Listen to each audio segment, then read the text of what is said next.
Hi, my name's Phil. I like talking about politics. And this morning I discussed the next stage of Brexit as it might be played out by those currently in power, the Conservatives in the EU. But Keir Starmer was being interviewed yesterday and actually talked about Brexit and Labour's position, sort of. And as the leader of what, frankly, we need to be the next government in this country, regardless of our specific Brexit wishes, this needs to be considered. But first, if you'd like to be notified of daily news and politics, please subscribe to the channel and click the bell notification icon.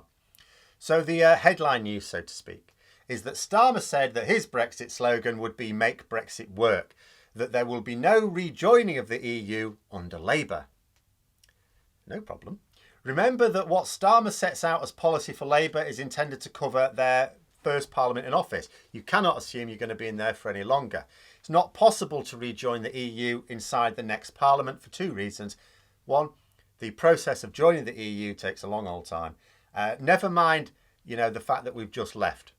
There's a lot of politics involved, and we have to align our systems, and our systems are diverging with each passing year. And it's not even like the systems that were sort of aligned with the EU will still be good enough. There were a lot of things that we got out of as EU members that as rejoining EU members we may not. By the time Labour gets their hands on the rein of power, more divergence will have occurred. So much work will need to be done before we can rejoin. The second reason is that the EU have explicitly told us to piss off until we have a political determination to rejoin. What they wish to avoid, and they even said this in 2019, a German minister said that obviously at that time we had the right to unilaterally end it, but he was of the view, we just want you gone at this point. Not that they wanted us gone permanently, but just the constant will they, won't they is no good for them. They do not want a situation where there's this lengthy process of joining the EU, because we get a different government in that wants us to rejoin. The Tories are in opposition, chuntering about it. And then 10 years down the line, we rejoined, and then there's a general election. The Conservatives come back into power and then kick the whole Brexit process off again when they get back in. Nightmare for the EU. They're not having that. So let us say that there were a clear, vocal supermajority even of the UK in favour of rejoining, say 70%, really clear. The EU would still say no, unless they were satisfied that any future government would be in agreement. Now, I'm not saying it needs complete cross-party support, including from the Conservative Party as such, because but they would need that the leadership or likely future leaderships would not seek to initiate Brexit again, which means we'd need major electoral reform in place. We may need that anyway. The only way to stop the extremists taking over the Conservative Party. So basically, if Starmer adopted a position of wanting to take us back into the EU, not only would it be electorally counterproductive, it'd be impossible to achieve. It'd be a lie. He'd actually be lying. Now, obviously, there are problems that Labour are going to need to deal with as part of their campaign strategy. There are Europhiles that see a statement like that as Labour are just another Brexit party that would do it differently. Naturally, this does not stand up to any scrutiny. Labour is overwhelmingly pro-European. In fact, the way I pitched it, I think, to someone is, look, we know when the Conservatives say things in campaigns like, yes, of course we believe in the NHS, it must be publicly funded and we will fight for the NHS. We know they're lying. Why are they lying? Because it's not in their nature. They're pro-privatisation. So we know that it's not in their nature. It's the same thing with Labour. Labour is overwhelmingly pro-European. It was under its previous Eurosceptic leader. Let us not forget that Momentum, which was the cult of Corbyn set up to support his leadership, was clearly against Brexit. On that issue, they were against him. What Lexiteers there were in Labour, and remember, their voices were magnified because of the leader, they're all but silent now. When I see Brexit posts on Labour forums now, the counter view is almost completely absent. That's the members. We also know that the leadership are anti-Brexit, not just pro-EU, actively anti-Brexit. Shadow ministers like Ed Miliband, Rachel Reeves, Emily Thornberry are savaging Brexit all the time. You can't go more than a week before they've said something against it. Keir Starmer is firmly pro-European. He is adopting his silence right now for tactical reasons, not ideological. I'll get onto that towards the end. Now I'm not saying he's getting all the tactics exactly right. I really don't see why it has to be a tactic of complete silence from it. But that's not the point. He's not a Brexiteer. His cabinet aren't full of Brexiteers. The party are overwhelmingly against Brexit. So too are the supporters, so too are the voters. Labour have already stated at their conference and in subsequent interviews that they would seek closer alignment with the EU. Stated that. Now, they've been coy on many of the details, but that is also the tactics being employed. And it's also a tactic that they can get away with. Like normally, if you're not clear about a strategy, a journalist who's not on your side can push you and expose the fact that you're not being very detailed about it. No problem here. You just say, well, what the detail is will be determined by negotiations between our government and the EU, which cannot begin until we are in government. But what it will mean is more British jobs, more British trade on the beginning of the country being taken seriously on the world stage again. You can answer that all day long. But I'll tell you what closer alignment isn't. It isn't the same as the Conservatives' policy on Brexit. For those who go, it's just the same as the Conservatives. How? How? It's not even a Tory-like Brexit policy. The Conservatives want divergence from the EU on all matters. Laws, standards, trade, security, everything. Labour want closer alignment. They're not being clear about what exactly that means, but they want closer alignment. That's convergence. You cannot get more different. It may not converge as quickly as many of us would like, but again, convergence is convergence. In addition, we cannot rejoin the EU until we have aligned anyway. Alignment is the first step. Labour are promising to initiate the first step of rejoining the EU. How is that something to complain about? So really what some rejoiners are complaining about is that Labour are not stating an eventual end goal of rejoining the EU.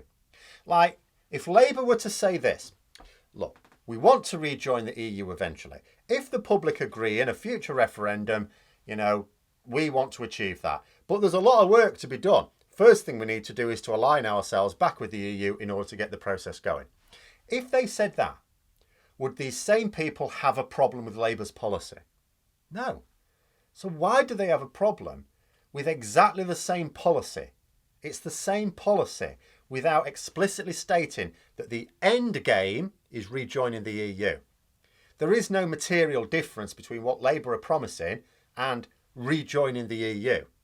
However, by stating that an end goal would be rejoining the EU, there are millions of people that Labour need to vote for them that would be put off at the prospect of more Brexit divisions in the country.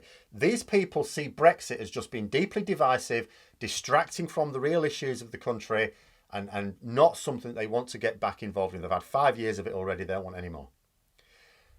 So it seems that my role is going to be, over the next few years, translating Labour's statements into what their policies actually are. See, sometimes people ask me what good I can do on this channel. Few Brexit supporters will watch me. There are some. There are people who disagree with me on all sorts of things, of course. But I'm not here changing people's minds in the same way that maybe James O'Brien is to some degree on his show. But what I feel I do is to present ways of looking at Brexit and maybe other political topics that can then arm like-minded people in their own debates with others in disagreement. Whether at home, at the pub, in the office, whatever. But maybe this is also a big part of it. There will be perhaps a lot of people watching these videos who, like me, desperately want to reverse Brexit with all haste. We really wanted Labour to draw a line in the sand and say the Brexit journey ends in rack and ruin for this country. We are on the side of sanity and wish to rejoin the EU. But Labour in opposition have one job: become the government. Now, people may remember that my major beef with Jeremy Corbyn was not his policies, although his Brexit policy could die in a fire. It was the fact that he was bog useless as a campaigner. If Starmer fails to listen to strategic experts and fails to remove the Tories' power when his general election comes, I will be similarly scathing. But there is a coherent Labour plan here. It is to state that the Conservatives are making a mess of Brexit and that Labour would handle it better. It is to calm people down who might be afraid of more divisive years of Brexit. The Conservatives will push that Labour wants to rejoin the EU. The Conservatives will do that because they know a lot of people are afraid of that. Labour have to calm that down.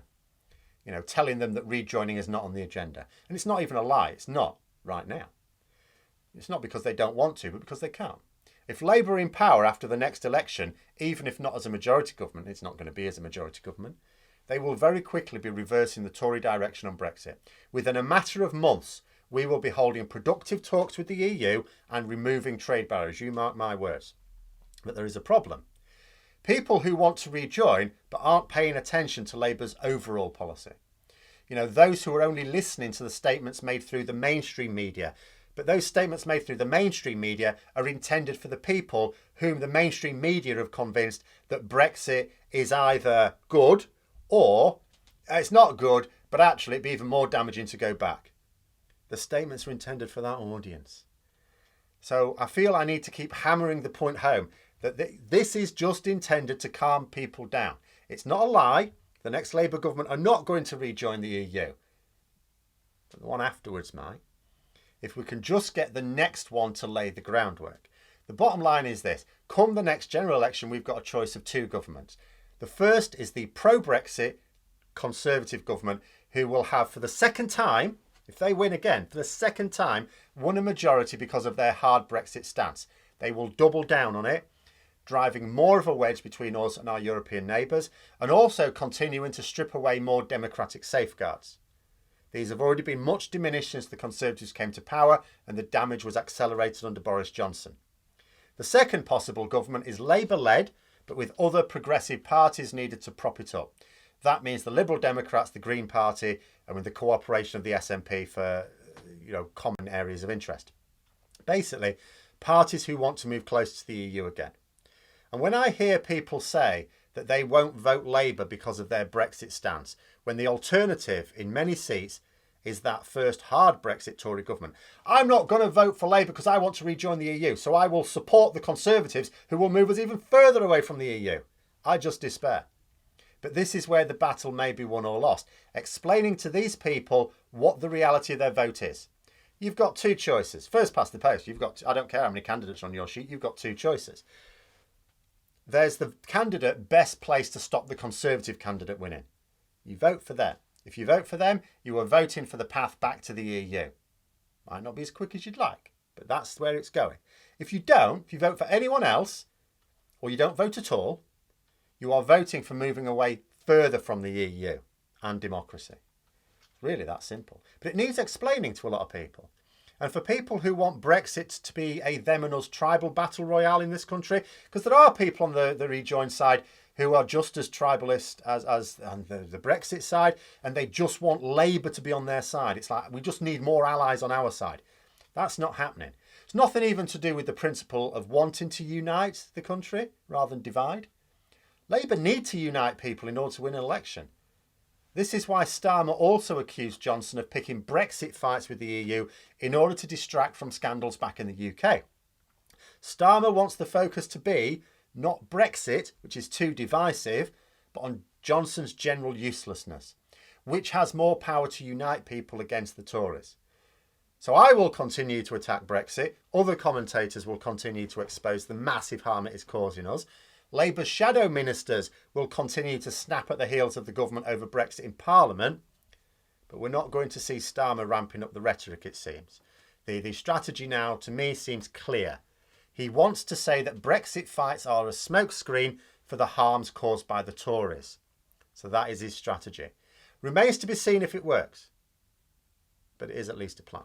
But those are my thoughts. Let me know yours in the comments below. I hope you found the video interesting. If you did, don't forget to click the like button if you'd like to support the channel further. Please also click the Patreon link for details, and until next time, I'll see you later.